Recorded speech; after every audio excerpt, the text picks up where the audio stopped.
He's my friend. We had a great relationship right from the beginning. Thank you. Right from the beginning. We've had really a very good relationship, very special. A lot of people wrote a couple of things that weren't quite true, a little bit accurate, perhaps. We have a little test every once in a while when it comes to trade.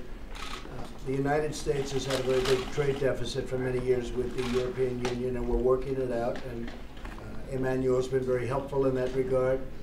And something's going to happen. I think it'll be very positive. Je crois que les choses avancent dans ce G7. Tout n'était pas gagné d'avance et tout n'est jamais gagné, mais nous vivons des temps extrêmement difficiles qui supposent ce dialogue permanent. Thank you. Thank you. Thank you. Thank you, everyone. Thank you, Press.